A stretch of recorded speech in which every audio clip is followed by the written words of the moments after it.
Olá, alunos! Sou o professor Eduardo e sejam bem-vindos ao curso de História Aplicada ao Turismo. A história é um conjunto de elementos que permite identificar as ações do homem no tempo e no espaço.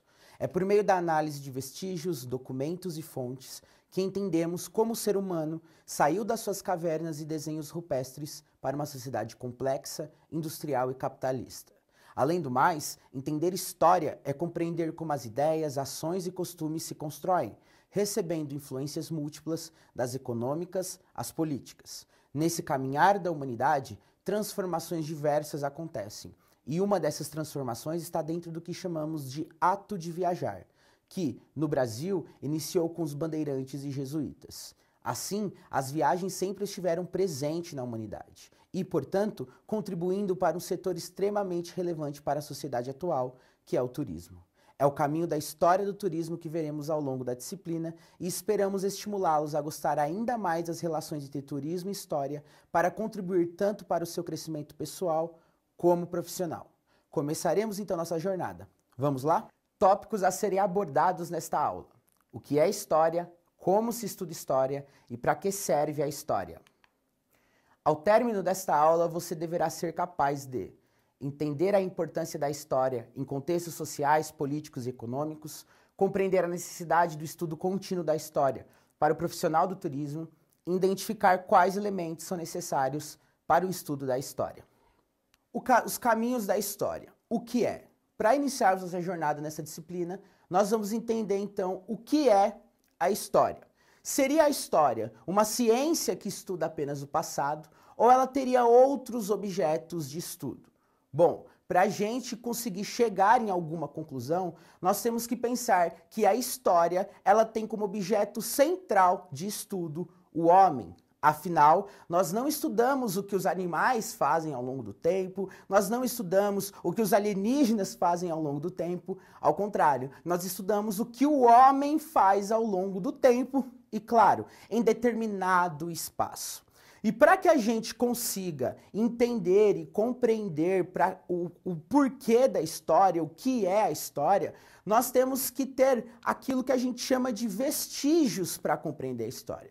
O historiador Mark Bloch, ele diz uma frase muito interessante sobre o papel da relação entre o historiador e a história. Ele diz o seguinte: o historiador se parece com o ogro da lenda. Onde fareja carne humana, sabe que ali está a sua caça.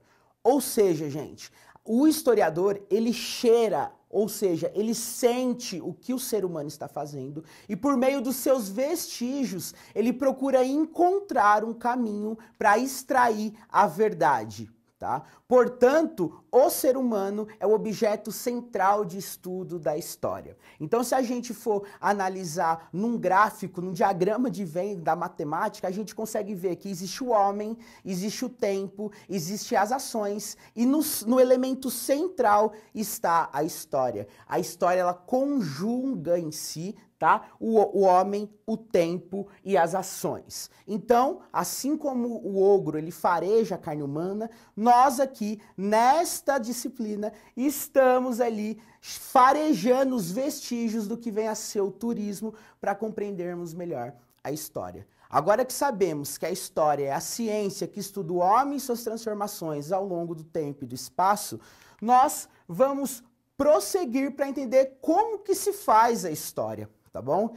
E aí a gente pode começar a falar sobre aquilo que nós chamamos de fontes históricas. Então, para que o ogro consiga encontrar a carne humana, tem o cheiro. E o cheiro para o historiador são as fontes históricas. Mas o que vem a ser fontes históricas? Fontes históricas, segundo o José de Assunção Barros, é o seguinte: é tudo aquilo que, por ter sido produzido pelos seres humanos ou por trazer vestígios de suas ações e interferências, pode nos proporcionar um acesso significativo à compreensão do passado humano e de seus desdobramentos no presente. Ou seja, pessoal, tudo aquilo que o ser humano produz de registro, isto é, um vídeo, um escrito, uma música, uma fita de vídeo, uma fita cassete, enfim, tudo aquilo que o ser humano produz, a gente chama de fontes históricas.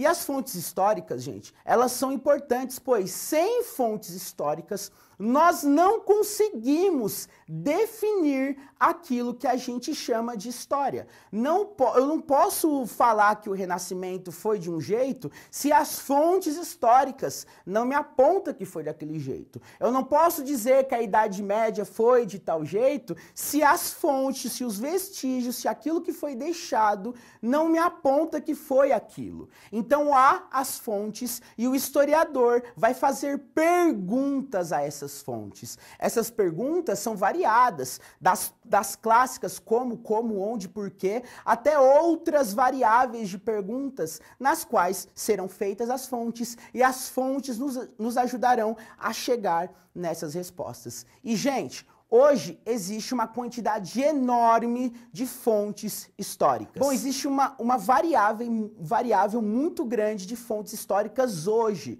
Isso acontece, gente, porque até o início do século XIX, até o meio do século XIX, final do século XIX para o começo do século XX, nós temos um entendimento de que só tem história nos objetos escritos e oficiais. Quando a gente quer dizer oficial, nós estamos nos referindo aos documentos feitos pelos governos, pelos reis, pelos exércitos, pelos diplomatas, ou seja, tudo aquilo que está dentro de uma instituição.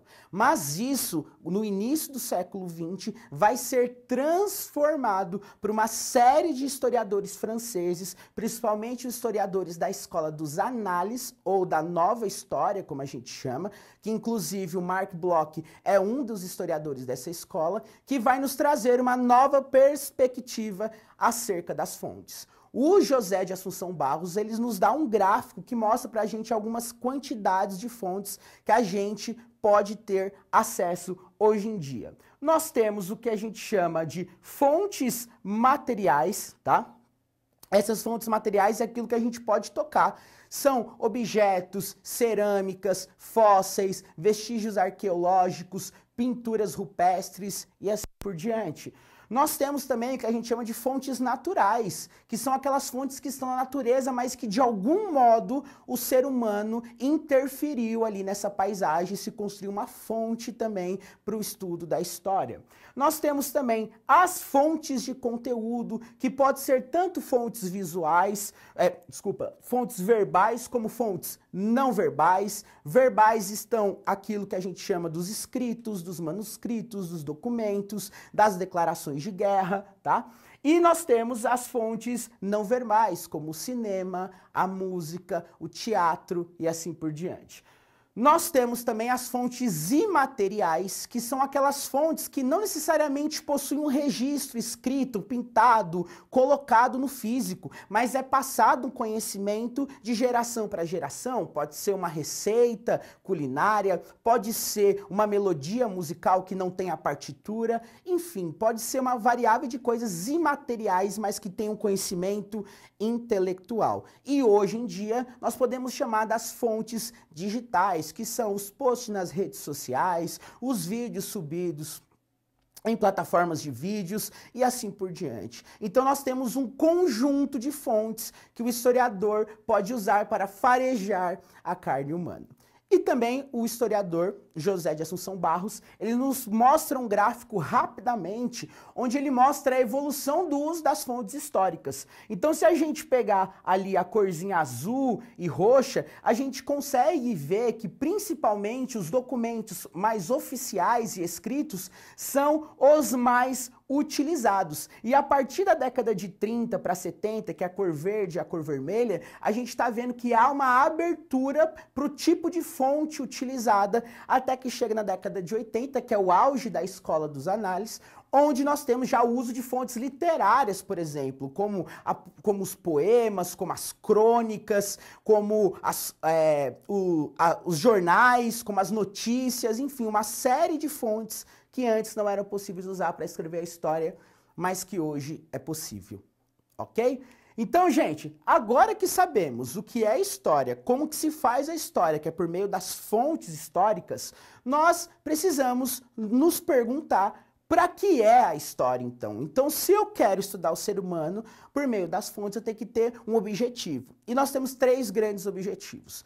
O primeiro é para entendermos as ações humanas. Então, gente, para entender por que que o ser humano faz o que se faz hoje, nós temos que entender um passado. Por quê? Porque há muito passado dentro do nosso presente. Então, o que nós fazemos hoje, o que nós pensamos, o que nós falamos, o que nós verbalizamos, o que nós idealizamos, muitas vezes tem vestígios atrás que nós trazemos conosco e fazemos mudanças, mutações de acordo com o contexto que nós estamos vivendo. Então, por exemplo, muitas ideologias do século XIX ainda estão vivas no século XXI, justamente porque a gente traz conosco essas ideologias que foram muito fortes naquele período e que hoje elas sofrem mutações, mas ainda permanecem. Tá? 2, gente, para estabelecermos críticas estruturais ao passado e ao presente. Gente, não é porque aconteceu no passado que nós não podemos criticar o ato de interpretação do passado. Um exemplo disso, gente, é a construção das pirâmides. Por muito tempo se acreditou que a construção das pirâmides eram feitas por escravos. Isso era quase um objeto dado. Só que vestígios recentes mostram que não apenas escravos participaram da construção das pirâmides, mas grande parte dos trabalhadores eram feitos de trabalhadores livres, ou seja, que não eram escravos, que não era da alta nobreza, mas que participavam da construção das pirâmides ali como um elemento de status social muitas vezes. E como que eles descobriram isso? Por corpos enterrados perto das pirâmides. Se você era um escravo, você não seria enterrado perto das pirâmides, onde é o túmulo dos faraós. Então isso já começa a mostrar uma releitura da história. Claro, não tentando reescrever a história, mas estabelecendo uma crítica e se perguntando, será que é aquilo mesmo daquele jeito? Será que foi daquela forma? E por meio das fontes, chegando numa nova verdade. E terceiro, para identificarmos a origem, o desenvolvimento das ideias, atitudes, artes, formatos, entre outros. Como nós dissemos, isso se encaixa lá com o primeiro tópico, é traçar uma origem para o que nós fazemos hoje. Então, se a gente usa uma cor, é porque aconteceu alguma coisa na qual essa cor foi representada, foi mostrada e assim por diante, tá? Para a gente ter uma ideia mais prática, a gente pode falar sobre o enriquecimento de um passeio cultural por São Paulo. Vocês já devem conhecer aquelas famosas padarias de esquina, onde você toma um pingado com um pãozinho na chapa, onde você também almoça, às vezes janta, a gente às vezes toma um suquinho de laranja, e ela está espalhada por toda São Paulo. Agora imagine você caminhando com um grupo de pessoas na qual você está visitando a cidade de São Paulo, mostrando para ela os elementos de São Paulo, e para enriquecer o conhecimento dessas cidades, você pode dizer que, por exemplo, esse tipo de padaria, ela existe dado uma formação da cidade de São Paulo. Exemplo, tá, gente? A cidade de São Paulo, no século XIX, recebe uma quantidade de imigrantes imensas, de libaneses, de italianos, de portugueses, de espanhóis, e isso dentro de uma cidade industrial, que está em crescimento, que está em expansão, onde as pessoas estão procurando formas de ganhar a vida, os restaurantes, as padarias, as boutiques, começam a aparecer como uma forma de sustentar essas famílias. Então, gente, a padaria, que é hoje, ela tem o início no século XIX e, portanto, é muitas vezes o resultado de uma junção de culturas imigrantes que deram origem, por exemplo, às padarias. Não é à toa que até hoje, né, essas padarias dão o cardápio da semana da cidade de São Paulo, como, por exemplo, toda quarta-feira, nessa cidade de São Paulo, é dia de feijoada. Não é à toa, é um elemento histórico, tá bom? Bom, gente, aqui nós deixamos uma dica para vocês continuarem os seus estudos. A primeira dica é o livro do Mark Bloch, Apologia da História, livro curto, bacana para vocês aprofundarem no tema sobre o que é história. E o segundo é o filme Os Narradores de Javé, onde também se fala aí sobre o uso de fontes para a construção de uma história mais adequada ou que traga alguma outra verdade. Bom, gente, espero que vocês tenham gostado das aulas e bons estudos.